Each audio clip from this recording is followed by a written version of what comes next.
Ladies and gentlemen, good morning. It is my hope and prayer that this video is going to find you guys in good health. Personally, I'm fine. Kisumu is also fantastic. William Samoei Arap Ruto was in Kakamega County yesterday, and William Ruto was accompanied by almost all political leaders from the Luhya nation. And indeed, William Ruto paraded the Luhya leadership before the world and the country.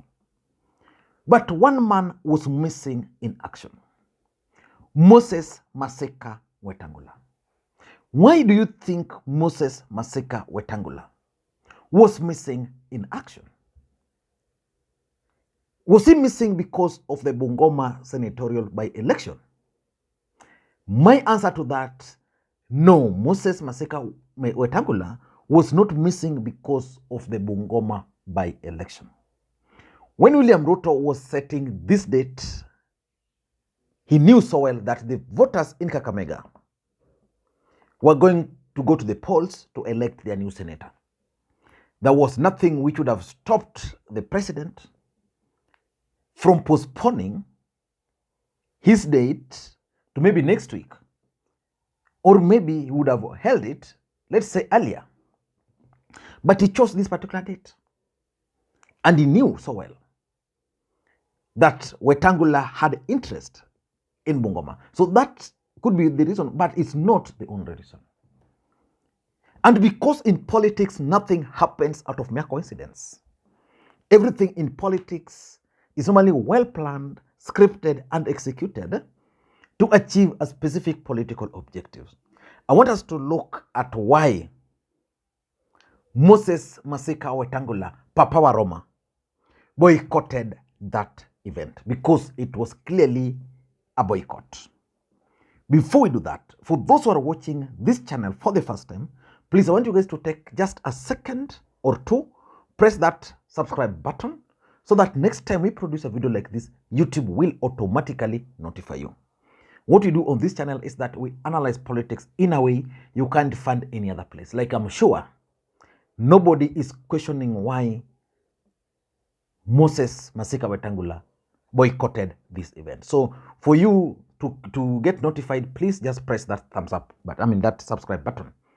And to the subscribers, I want to continue thanking you guys for your continued support, because without that support, this channel cannot be where it is. And I want to thank you guys so much. I really appreciate the support. Now, let us get back to the main issue. And by the way, the best way you can support this channel normally is just by either dropping your comments or giving it a thumbs up. The best is just press that thumbs up just as you watch, so that YouTube can realize that people are watching the video. Now, why do you think Wetangula boycotted this event? I want to be brief. It's Friday. I don't want to waste most of your time. And my friend Gordon Odeira, you know how we do it. Okay. Why do you think Wetangula missed the event? Number one, and I want you to pay very close attention. I have only 4 points. Number one is the elevation of Musalia Mudavadi. William Ruto is keen on elevating Musalia Mudavadi. That's a fact. And the elevation of Musalia Mudavadi is not only rattling Wetangula, but it's also rattling Mount Kenya.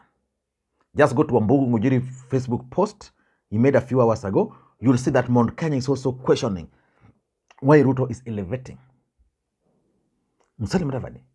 But let us now focus on Weta. By elevating Musalia Mudavadi, Wetangula is not a happy man. Wetangula believes that, number one, he delivered more votes to Kenya Kwanza. And therefore, based on that alone, he needs to be the second in command.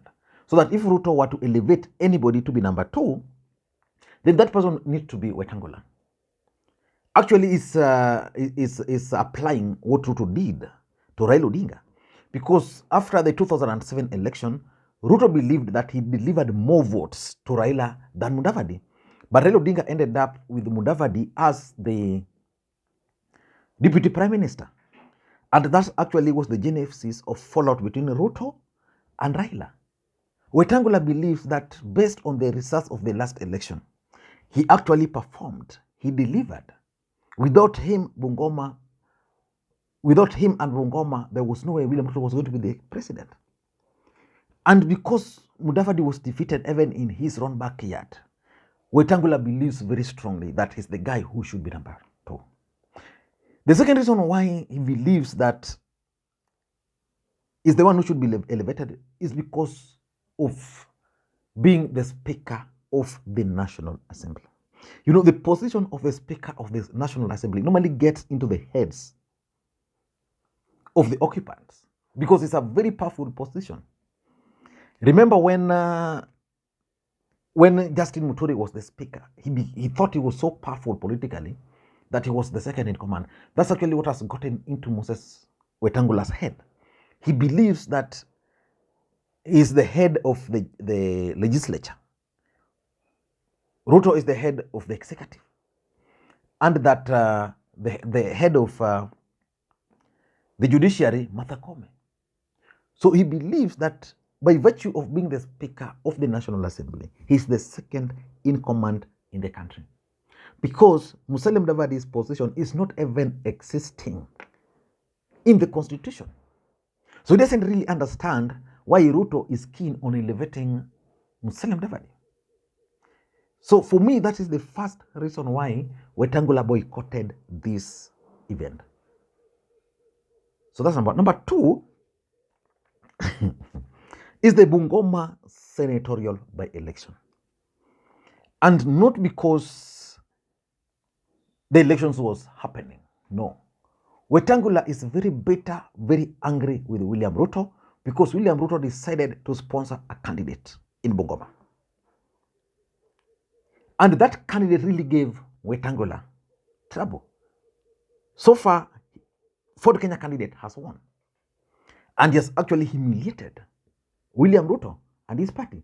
Because the question was, why was Ruto sponsoring a candidate in Bungoma and facilitating that candidate? Because the candidate was heavily funded.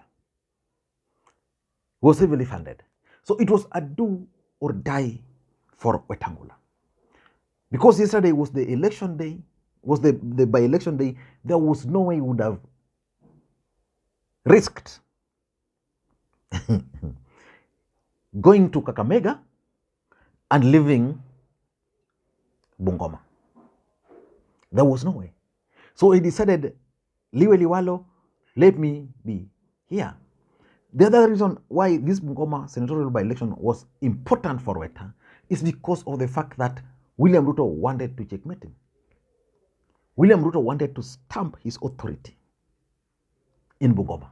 Because there's a strong feeling within UDA that by the time Moses Wetangula was joining Kenya Kwanza, they strongly believe that UDA had actually made good progress. So William Ruto decided to assign one of his key allies, the senator for Kakamega, down here. And finally, and this is what has really caught my attention. I was going through those results. Finally, if you go to Kakamega, where Boni Alwale was coming from, there was a by-election in one of the wards in Bungoma, in Mumias. And I was like, why? Why? Like, for example, I'm looking at these results from this particular ward, North Ward in Mumias. And the KANU candidate has actually won. But the KANU candidate won with 1,525 votes. Then there was an ODM candidate who got 1,502. So basically a difference of 23 votes. But the figures for KANU is what, I mean, for ANC and UDA is what caught my attention. The ANC candidate in that by-election got 166 votes. Then the UDA candidate got 79. You know, KANU getting 1,500 votes, ODM getting 1,500 votes, ANC and UDA combined are getting less than 300 votes. Why was Ruto asking Halwale to go to Bungoma while there was this small seat here? These by-elections are normally significant. Like, for example, if you go to Siaya, there was a by-election in game, and the ODM candidate has lost. And it's a serious discussion why he lost. And personally, I know why the guy lost. But let us not get into all those for now. So William Ruto wanted to stamp his authority in Bungoma so that Weta can become his hostage. That is what Wetangula has refused to succumb. So he said, okay, you are going to Kakamega, okay, go there. Me, I'm going to Bungoma until the seat is delivered. So currently, Wetangula is celebrating. Remember, being the Speaker of the National Assembly, Wetangula is not supposed to even campaign for his candidate. He's supposed not even to be the party leader of Ford Kenya, for that matter. So William Ruto thought that by relieving Weta and Mudavadi those roles, he was going to take charge. But Weta is not saying, Weta is saying no. Number 3 is the choice of the date. Wetangula decided to boycott this event because he knew so well that IBC published well in advance the date for the by-election. And William Ruto and his handlers then chose the same date to go to Bungoma, to Kakamega. So for him, it was not making sense to him. He felt he was being undermined. And lastly, if you listened to the speech by Cleophas Malala yesterday, he appealed to Weta and to Mudavadi to agree to merge their parties into UDA so that UDA can become a big political party. The truth of the matter is that William Ruto is trying to use Mudavadi to merge or to push for the merger of all parties forming Kenya Kwanza into one big political party.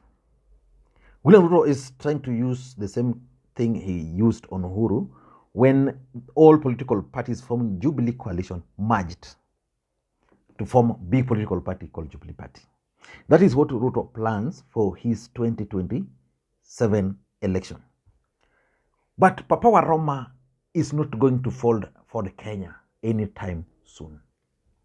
And he knew part of the plans. So he's not going to fold his Ford Kenya party. He's going to continue being the party leader of Ford Kenya. And he's still going to be the commander of the Bukusu without their party.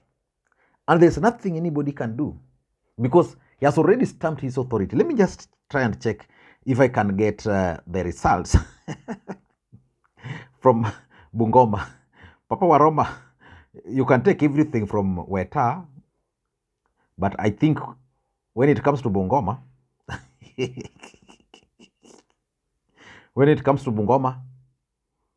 that is Papa Waroma. Let me just see if I can get, if they are being updated. Okay. Weta. It seems the guy has won. I think the Ford Kenya candidate has won, though I cannot get the exact figures, but hopefully the Ford Kenya candidate has won, and Weta has stamped his authority.